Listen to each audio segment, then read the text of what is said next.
République démocratique du Congo, les victoires qui avancent et les silences qui parlent.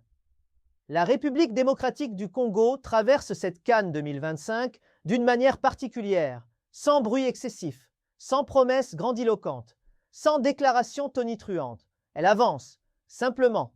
Et dans un tournoi comme la Coupe d'Afrique des Nations, avancer est parfois plus important que convaincre, parce que la CAN n'est pas un championnat, ce n'est pas une compétition de régularité, c'est un tournoi de survie. Et la RDC semble l'avoir compris très tôt. Quand on regarde les résultats bruts, la RDC fait ce qu'on attend d'une équipe sérieuse. Elle gagne quand elle doit gagner. Elle résiste quand elle ne peut pas dominer. Elle ne s'effondre pas sous la pression. Mais à la CAN, les chiffres ne disent jamais toute la vérité. Ils cachent souvent des choses, des intentions, des peurs, des calculs silencieux. Et c'est là que le parcours congolais devient intéressant. La RDC n'est pas une équipe qui cherche à imposer une identité flamboyante. Elle ne cherche pas à écraser l'adversaire par la possession. Elle ne cherche pas à séduire le public. Elle cherche à rester en vie. Et dans ce tournoi, c'est déjà un immense avantage. Il faut regarder la RDC jouer pour comprendre une chose essentielle. C'est une équipe qui accepte que le match ne soit pas beau. Elle accepte que le rythme soit haché. Elle accepte que le ballon ne circule pas proprement. Elle accepte que le danger arrive par vagues désorganisées. Mais elle refuse une chose, perdre le contrôle émotionnel. Prenons la large victoire face au Botswana. Un score qui rassure, un score qui donne de l'air, un score qui peut tromper. Car ce match n'était pas gagné d'avance. Il fallait le gérer, il fallait le rendre simple. La RDC l'a fait sans paniquer, sans se précipiter, sans vouloir marquer à tout prix dès les premières minutes. Elle a attendu, observé, puis frappé. C'est exactement le type de match que certaines équipes compliquent inutilement. La RDC, elle, a choisi l'efficacité. Pas de domination stérile, pas de pressing suicidaire, pas de jeu inutilement risqué, juste ce qu'il faut, quand il faut. Mais ce match n'est qu'une partie de l'histoire. La vraie lecture de la RDC se fait dans les rencontres plus serrées, celles où le score n'explose pas, celles où chaque minute pèse lourd. Face au Sénégal, par exemple, la RDC n'a pas gagné, mais elle n'a pas perdu non plus. Et dans ce contexte précis, ce nul a une valeur immense. Ce match était un test de solidité, un test de discipline, un test mental. Le Sénégal arrivait avec un statut, avec une pression, avec l'obligation implicite de s'imposer. La RDC, elle, est arrivée avec une autre idée, ne pas subir émotionnellement, ne pas se désorganiser, ne pas offrir d'espace gratuit. Elle a accepté de défendre, mais elle n'a jamais paniqué. Et ça, c'est fondamental.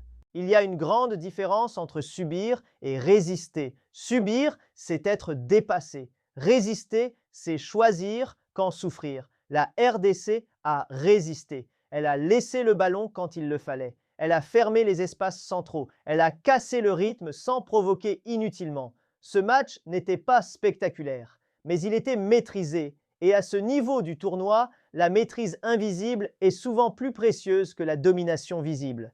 Ce qui frappe aussi, c'est la capacité de la RDC à rester compacte mentalement. Même dans les moments difficiles, l'équipe ne se désunit pas. Pas de gestes de panique, pas de reproches visibles, pas de perte de lucidité collective. C'est une équipe qui accepte la frustration. Et dans une CAN, c'est une qualité rare. Mais ces qualités posent aussi des questions, parce que si la RDC sait résister, elle doit aussi apprendre à tuer. Elle doit apprendre à transformer ses temps forts en avantages définitifs. Elle doit apprendre à marquer quand le match lui offre une fenêtre, car plus le tournoi avance, moins les occasions se présentent. Et à partir des matchs à élimination directe, une seule occasion manquée peut coûter très cher.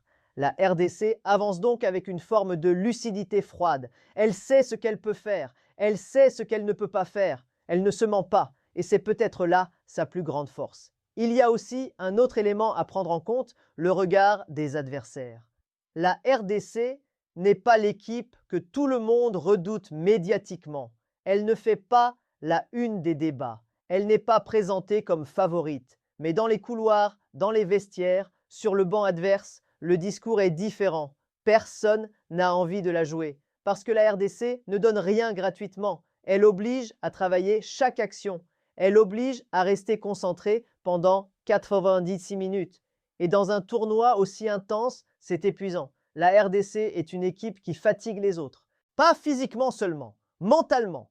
Elle pousse l'adversaire à forcer, à tenter des choses difficiles, à prendre des risques inutiles. Et souvent, c'est là que le match bascule.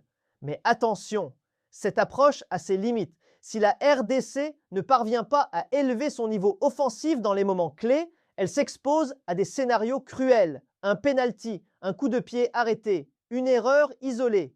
Dans ce type de tournoi, le moindre détail peut effacer tout le travail accompli. C'est là que se joue l'avenir de cette équipe.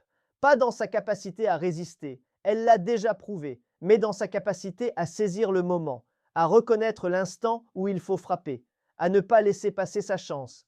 La RDC n'a pas besoin de devenir une équipe spectaculaire, elle n'a pas besoin de changer son ADN, elle a besoin d'être un peu plus tranchante, un peu plus décisive, un peu plus impitoyable quand l'occasion se présente. Et si elle y parvient, alors ce parcours pourrait devenir bien plus qu'une simple phase de groupe réussie. Il pourrait devenir un vrai chemin, un chemin long, un chemin dangereux pour les autres.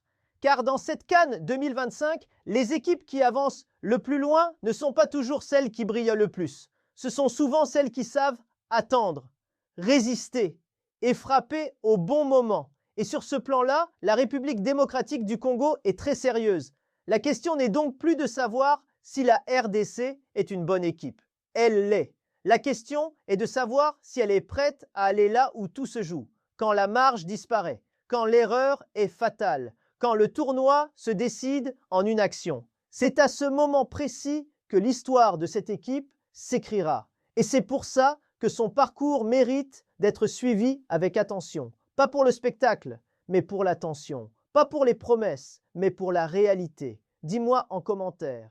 Penses-tu que la RDC peut surprendre dans les phases finales? Abonne-toi pour suivre la CAN 2025, jour après jour, avec une lecture calme, profonde et sans excès.